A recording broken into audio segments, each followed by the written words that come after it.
Probability and Punnett squares. This is your textbook section 11-2. In this I'm going to be showing you how to do a Punnett square. Hopefully remember this from 8th grade. So let's get started. You have to remember what probability is. Probability is the likelihood that a particular event will occur. It's like the probability of getting hit by lightning or the probability of winning the lottery. It's not a guarantee that something will occur, and it's not a guarantee that it will not occur. The only guarantees with probability is if there's a 0% probability or a 100% probability. So this is just how likely something is to occur. And if you remember back to, I'm sure in some math class you learned how probability is calculated. Let me come back here.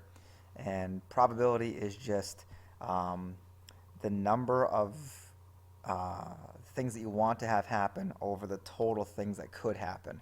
Now let's practice this just a little bit. Alright, so what is the probability of flipping a two-sided coin so it lands head side up? Well, you just have to make a little ratio here, and we want one event to happen. You divide that by how many things could happen. Two things could happen. So there's a 1 in 2 chance that you could flip a coin and get head side facing up. Let's try another one. Rolling a 4 on a 6-sided die. Well, if there's 6 sides, that's how many things could happen, and you only want one of those things. So you have a 1 in 6 chance of rolling a 4 on a 6-sided die. Take a minute and think about pulling a 9 of diamonds out of a 52 card deck.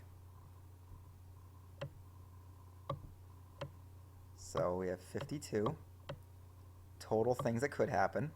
You want one card. So you have a 1 in 52 chance of that occurring. It doesn't mean it's going to happen.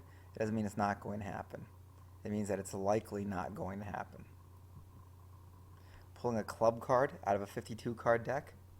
Well, if there's 52 cards, you put that in the denominator. In the numerator, you put how many things that you want to have happen. Well, there's 13 club cards.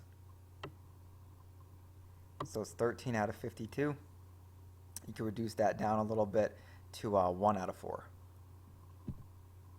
Now, how about this one? Flipping a coin and having it land head side up after the previous 10 flips have all been tails. Well, think about it.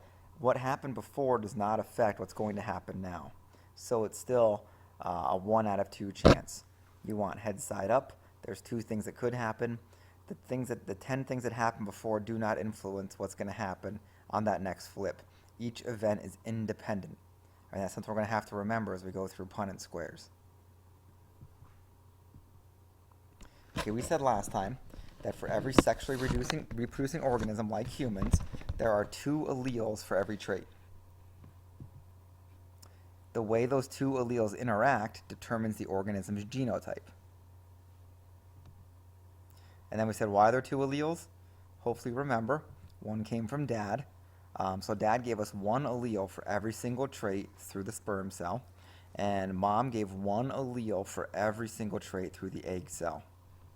So that's why we have 2 pieces of DNA that we call alleles for every single gene, and those make all of our traits, all of our inherited traits. So if you need to note any of this, take a minute to write it down.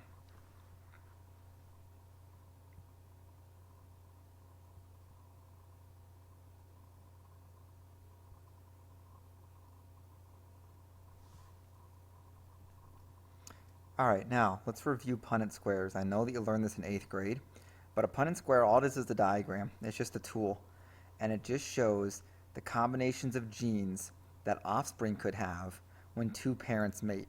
That's all it shows. The possible outcomes when you look at one gene from each parent, and we'll take a look at this in just a minute.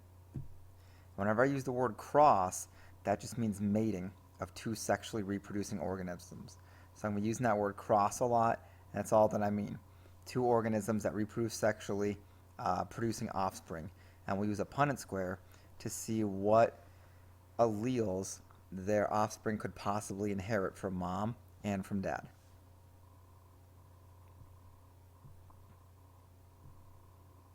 Alright, so Whenever we do a Punnett Square problem, there always has to be some given information. You always have to know what's going to be dominant and what's going to be recessive. So we'll stick with pea plants just because that's what Mendel had studied. And we'll say the allele for tall height is dominant for the allele for short height. So the way that we note this, if you remember back to 8th grade, is the dominant one we represent with a capital allele, or a capital letter. So here big T is going to stand for dominant, and then short height, we use the same letter, but we're going to use the lowercase version of that. So whenever we need a dominant allele, we're going to use the capital T. Whenever we need a recessive allele, we're going to use the lowercase t. We don't use a T for tall and an S for short. We pick one letter and we stick with it. So we have a male plant that's heterozygous tall and a female plant that's heterozygous short. Actually, let me get rid of this word. This is a mistake. All right, so a male plant that's heterozygous tall.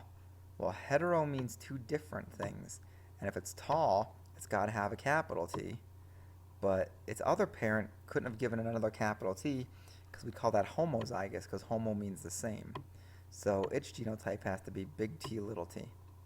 And if the female is short, that means that she can't have any tall alleles because the tall alleles are dominant.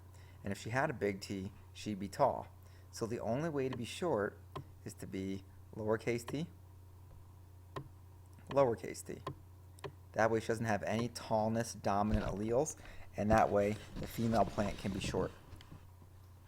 So this is going to be our first step, is taking the word problem and making our genotypes for each parent. Okay, now take a look at the pink, I think it's the pink paper that you have, maybe it's yellow, and this is going to be your guide to Punnett squares.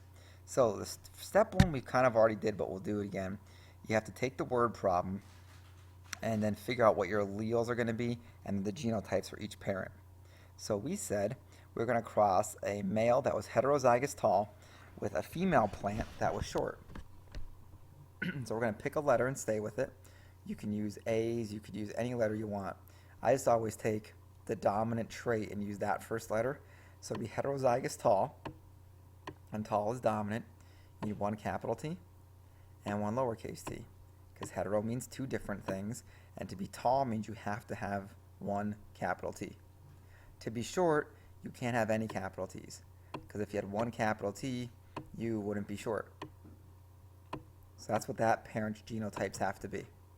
So in our notation, we're going to have the one parent is going to be capital T, small t. The other one's going to be small t, small t. So that's step one, taking the word problem, figuring out what's dominant, and then writing what we're told about the parents into these symbols, these genotypes. Remember, one genotype is made of two alleles, one from its mom, one from its dad. Same thing over here. There's the one from its mom, the one from its dad. All right, let me show you step two. Step two, you draw a Punnett square.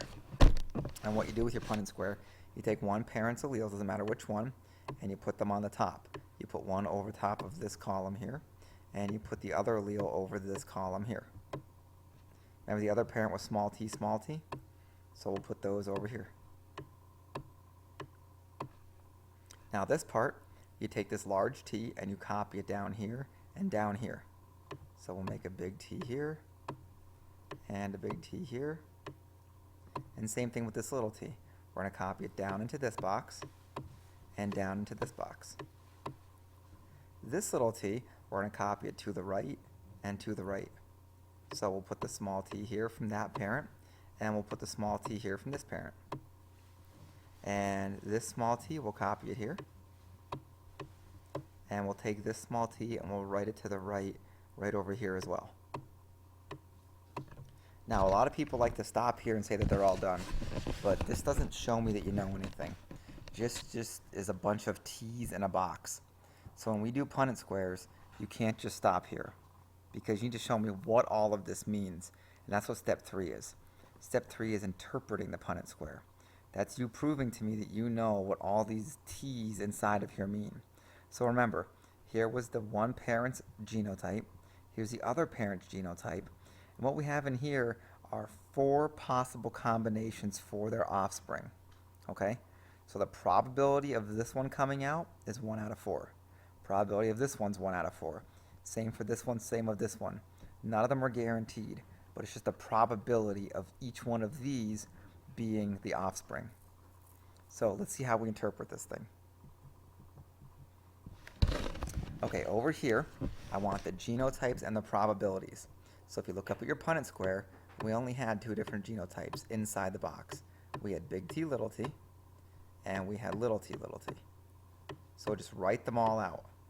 How many times did big T, little t happen? It was 2 out of the 4 boxes. It was the 2 boxes to the left. And if you'd rather say percentages, I'm writing with a mouse here so you can tell my handwriting isn't great.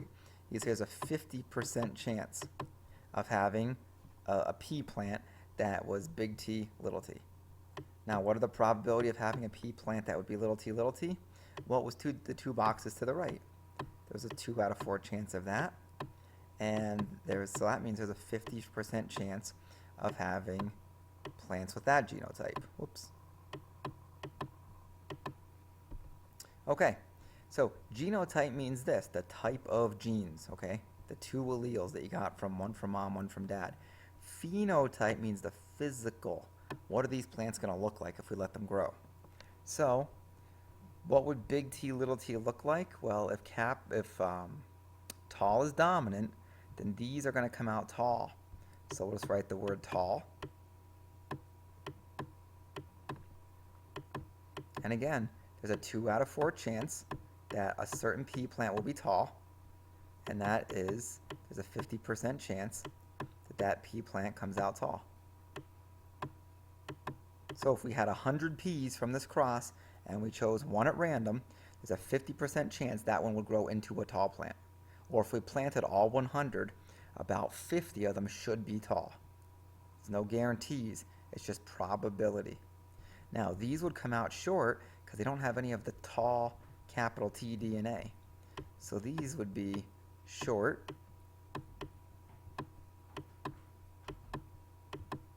And because there was a 2 out of 4 chance of that genotype, we have a 2 out of 4 chance they come out short. And again, that is a 50% probability that a certain pea plant from those 2 parents would be short. Okay?